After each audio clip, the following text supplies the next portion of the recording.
త్రేతాయుగం ఆలయం అండి. త్రేతాయుగం త్రేతాయుగం నుంచి స్వామివారికి నిత్య పూజలు అందుతున్నాయి ఇక్కడ. ఉమ్. ఇక్కడ అంటే స్వయంగా వెలిసిండా స్వామి ఎట్లా? అవునండి, స్వయంభూ క్షేత్రం. ఆ. పూర్వము సీతారామ లక్ష్మణుడు వనవాసం చేస్తున్న సమయంలో అక్కడ భద్రశీల మన గోదావరి నది తీరాన పచ్చిక పైరు పర్ణశాలలో కుటీరాన్ని ఏర్పాటు చేసుకొని వనవాసం ఉండడం జరుగుతుంది.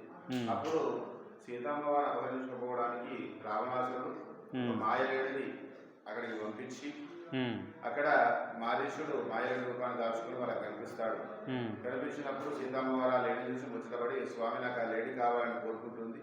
అప్పుడు స్వామి వారు ఆ లేడీని వెంబడిస్తూ అక్కడి నుండి ఇక్కడ దాకా అంటే ఈ క్షేత్రానికి 2 కిలోమీటర్ల దూరంలో ఒక పరుపు బండ ఉంటుంది.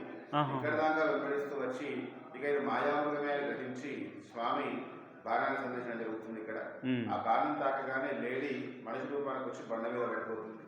అప్పుడు స్వామి దగ్గరగా వెళ్ళి అడుగుతాడు, ఓరి మాయావి ఎందుకు ఈ విధంగా చేశావు, దీనివల్ల నీకు వచ్చిన లాభం ఏమిటి అని. అప్పుడు వాడు చెప్తాడు, స్వామి మీ యొక్క బలపరాక్రమాలు తెలియని వాడు కాదు, అయితే నన్ను రావణాసుడు ఈ విధంగా చేయమన్నాడు, లేదంటే నన్ను సంహరిస్తానని హెచ్చరించాడు. అట్లాంటి రాక్షసుల చేతుల్లో హతున్నయ్యే కంటే ఇలాంటి ఉత్తమ చేతుల్లో హతున్నైతే నాకు మోక్షం కలుగుతుంది కదా, అందుకే ఈ విధంగా చేశాను స్వామి. అయితే నేను చిత్రవధు అనే గంధర్వ ఉంది, గంధర్వ వంశాన్ని పూర్వం కౌశికముని శాపం వలన మారీచుడిగా రాక్షస జన్మ వచ్చింది.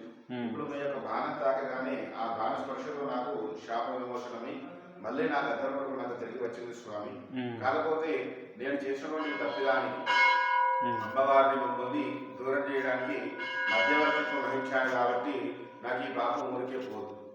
అదేవిధంగా పరిగెట్టి దాహం వేస్తుంది. కావున నాకు మీ యొక్క పాద తీర్థాన్ని ఇచ్చి నాకు మోక్షాన్ని కల్పించండి అని కోరుకుంటాడు. అప్పుడు స్వామి చుట్టూ చూస్తారు, ఇక్కడ నీళ్ళలో ఇక ఆ పరుపు బండ మీద మోకరిల్లి తన కుడికాలు కొట్టిన ఎదురు బండిని నొక్కి పెడతాడు. అదొక గుంటగా ఏర్పడుతుంది.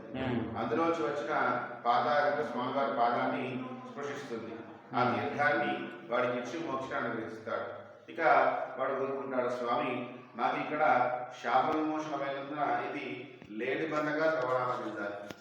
అదేవిధంగా నా పాపం కలిగిపోయి నాకు మోక్షం కలిగినందున ఈ గుండెలోంచి ఎల్లవేళ నా తీర్థం వస్తూ ఆ తీర్థాన్ని భక్తులు స్వీకరించి వాళ్ళు కూడా మోక్షానికి గ్రహించండి అని కోరుకుంటాడు. అప్పుడు సరే అని స్వామి అనుగ్రహిస్తారు. ఇక వాడు వాసీత ఆరక్షణ అని చెప్పి మోక్షానికి వెళ్ళిపోతాడు. ఇప్పటికీ ఆ బండని లేడి బండ పిలుచుకుంటాం. ఆ లేడి బండ మీద స్వామివారి పాదాలు, లేడి యొక్క రెక్కల గుర్తులు, అదేవిధంగా వారు చేసినటువంటి గుడికాలు గుండె వెళ్ళుకుంటా నిక్షిప్తమై ఉంటాయి. ఇక్కడికి ఎంత దూరంలో ఉంటుంది అయ్యగారు? మనకి ఈ క్షేత్రం నుంచి 2 కిలోమీటర్ల దూరం తూర్పు భాగాన్ని ఉంటుంది. అది తూర్పు భాగంలో ఉంటుంది. అయితే వారు చేస్తున్నటువంటి ఆ పట్టణవేలి గుంట ద్వారా మనం ఒక 40 డిగ్రీల ఎండలో కూడా అక్కడికి పోతే ఆ గుంటలో చేయబెట్టు చూసినా కానీ పడిపడుతూ చూసినా కానీ నీళ్ళు వస్తూ ఉంటాయి. ఇక ఇప్పటికి కూడా ఇప్పటికి కూడా వస్తాయి. ఇక స్వామి గుర్తు చేసుకొని పడమర వైపు అంటే ఇటువైపుగా వస్తూ ఉంటారు. వస్తున్న సమయంలో ఈ కొండ ఉంది కదా, దీనిని బల్లాదగిరి అంటారు. ఈ కొండను ఈ బల్లాదగిరి మధ్య భాగం, బల్లాదగిరి మధ్య భాగం. ఇక్కడ వీరుడు అనే ఋషి కొన్ని వేల సంవత్సరాలుగా రాములవారి దర్శనం కోసం ఈ స్థలంలో తపస్సు చేస్తూ ఉంటాడు. అయితే స్వామి వచ్చిన సందర్భంలో ఇక్కడికి వచ్చి వీరుడికి దర్శనం ఇస్తాడు. నీ కోరిక ఏమిటి చెప్పయ్యా అంటే, స్వామి నాకు ఎట్లాంటి కోరికలు లేవు, ఈ యొక్క దర్శనమే నాకు జన్మ చరితార్థం, నన్ను కొండగా మలచి నా శిర భాగాన కూర్చొని మీ భారాన్ని మోసే భాగ్యాన్ని కల్పించండి, భక్తులకు మీ దర్శన భాగ్యం ప్రసాదించండి అని కోరుకుంటారు. అప్పుడు స్వామి వాడి యొక్క తపస్సుకు మెచ్చి ఇక్కడికి వచ్చేసరికి సాయంకాలం అవుతుంది. స్వామివారు స్నాన సంధ్యావందనాలు చేసుకోవాలి అంటే తీర్థం కావాలి, నీళ్లు కావాలి. ఇదంతా కొండ ప్రాంతం, దండకాని దట్టమైన మొత్తం కొండ ప్రాంతం, ఇక్కడ నీళ్లు లేవు. అప్పుడు స్వామి ఇక్కడ బాణాన్ని సంధిస్తే ఈ గుండ ఏర్పడుతుంది. ఈ నీళ్లతో రామచంద్రమూర్తి స్వయంగా స్నాన సంధ్యావందనాలు చేసుకున్నారు. స్నాన సంధ్యావందనాలు చేసుకుని ఈ గుండ కొట్టుని అక్కడ పద్మాసనంలో యోగముద్రలో కూర్చొని ధ్యానం చేస్తూ ఉన్నారు. అలా సరిగ్గా 5 రోజులు. స్వామివారు వచ్చింది కార్తీక శుద్ధ చతుర్దశి సాయంకాలం వస్తారు ఇక్కడికి. ఆ సాయంకాలం సంధ్యావందనం చేసుకొని గుండ ఒడ్డులో కూర్చొని ధ్యానంలో ఉంటారు. అలా సరిగ్గా 5 రోజులు. కార్తీక శుద్ధ చతుర్దశి, కార్తీక బహుళ చవితి, ఉపరి పంచమి. ఆ రోజు పునర్వసు నక్షత్రం ఉంటుంది. ఆ రోజు స్వామివారి పేరును అనుగ్రహిస్తారు. ఇది మీ పేరు మీదుగా వీరగిరిగా పిలువబడుతుంది. బల్లా దగ్గర అనుకున్నాం కదా, ఇది వీరగిరిగా పిలువబడుతుంది. నీలగిరి. ఈ క్షేత్రం కూడా వీరాజల రామచంద్ర స్వామి క్షేత్రంగా విరాజిల్లుతుంది పేరు మీద అని చెప్పి స్వామి అదే పద్మాత్మ యోగులో స్వయవ్యక్తంగా అక్కడ ప్రతిష్ఠించడం జరుగుతుంది.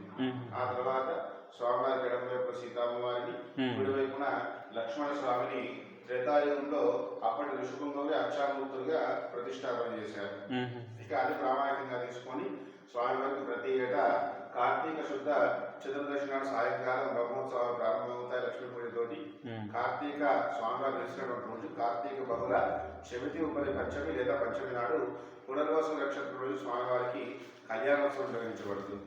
అంటే ఎక్కడా కూడా 2 సార్లు స్వామివారి కళ్యాణం చేయరు, అది ఇక్కడ మాత్రమే చేస్తారు. అగ్నిగుండాలు చేస్తారు కార్తీక మాసంలో. అదేవిధంగా శ్రీరామనవమి 2 సార్లు కళ్యాణం జరుగుతుంది. ఆ తర్వాత ప్రపంచంలో రామవారి మీసాలతో దాదాపుగా కనిపించదు ఎక్కడ కూడా. అదేమిటంటే వారి లక్ష్మీ సమయం దీక్షాలమయం వనవాస దీక్షలో ఉన్నట్టు రావడం జరుగుతుంది.